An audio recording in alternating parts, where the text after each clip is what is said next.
Hey guys, I'm alive. I only ever decide to post a video like this when I find something in a show that I haven't ever seen discussed before. This is partially because I don't want to go out of my way and through all the trouble to make a video essay just for someone to be able to say blank did it better, but also because I think some of the smallest details in a show are quite often some of the best. And if I wasn't made aware of them, I would be sad, especially with a show like Arcane, where it's clear that absolutely every frame was crafted with extreme care and minute detail, which is why I've decided to make this video as fast as possible in an attempt to beat Act 3's release, because if they acknowledge the theory that I've extrapolated from Vi's fighting montage, I need to be able to say that I called it. No further delays. To explain the gravity of the single frame of detail that changed my perspective on the entire opening of episode 5, I must first walk you through it as I understand it. And if you disagree with any part of this for any reason, please let me know. But I do think after 10 watches in slow motion, I figured a thing or two out. Starting at the beginning. When the Jaw Guy walks into the pit, the announcer introduces him as the butterfly weight champion of the Piltover Boxing League, Gustav the Scowler Jowler.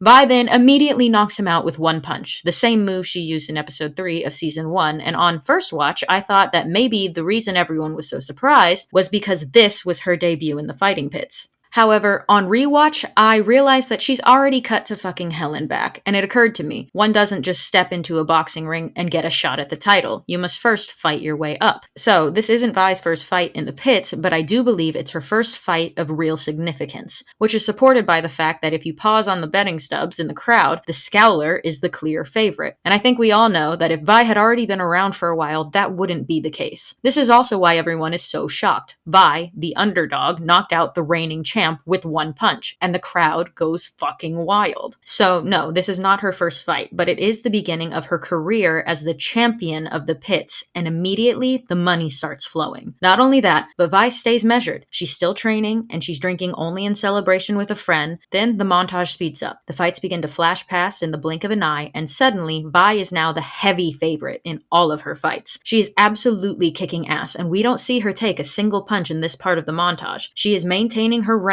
as champ easily. However, after long enough on top, something begins to shift within Vi's psyche. What exactly it is that sets her off is anyone's guess, but we do know her response.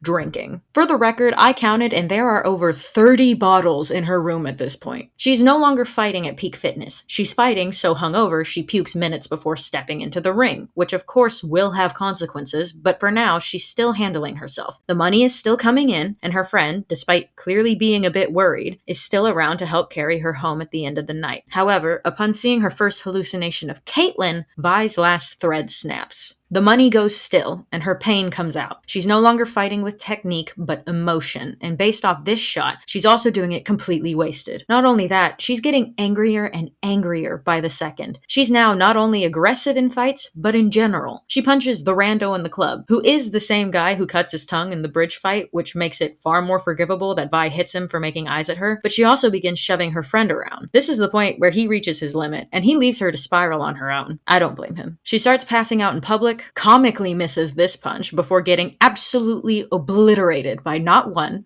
not two, but at least 4 different fighters, which brings us to the end of the montage, in which I conclude that Vi started off as the underdog, surprised everyone, and reigned as champ for a few months, but then picked up a drinking problem and is now on a losing streak, having lost at least the last 4 fights. Now, most people are probably thinking that wasn't that hard to figure out if you watched it closely, and you're right. The detail that I noticed, however, is a lot more impactful with all of that already understood, and I found that detail entirely on accident. Curious as to what exactly was on the betting cards, I paused it long enough to notice that the Jowler's was appropriately a jaw, and that Vi's was the wolves in the back of her leather jacket. At first I was like, cool, until I noticed who the fuck is holding Vi's card. Mother fucking Jinx. Now, with the entire timeline in mind, we know that present-day Act 2 version of Vi is on a fucking losing streak, but Jinx is holding up this betting stub along with the majority of the rest of the audience during the part of the montage when Vi was still the heavily favored champ, which means she has not only known where Vi was for months, she has been coming to see her fights and even betting on her to win for weeks. which makes even more sense when you realize just how easily Jinx finds Vi after her encounter with Vander. She doesn't need to go looking because she already knows where she is. She also didn't make her presence known to Vi earlier, which means she was doing it for the sole purpose of keeping an eye on Vi, which makes this line a hell of a lot funnier to me. Looking good, sis. At first, it was just funny because, of course, she doesn't look good. I mean, she does, but you know what I mean. But it carries a hell of a lot more weight when you realize that Jinx saw Vi fighting at her best in the pit and knows firsthand just how far she's fallen. Now, I don't know if they're going to discuss this in Act 3. In fact, I think it's pretty unlikely, but I just love that the creators went to the trouble of adding it because it proves that, despite both sisters doing their best to sever ties and claim that they aren't family anymore, neither of them can truly let the other go.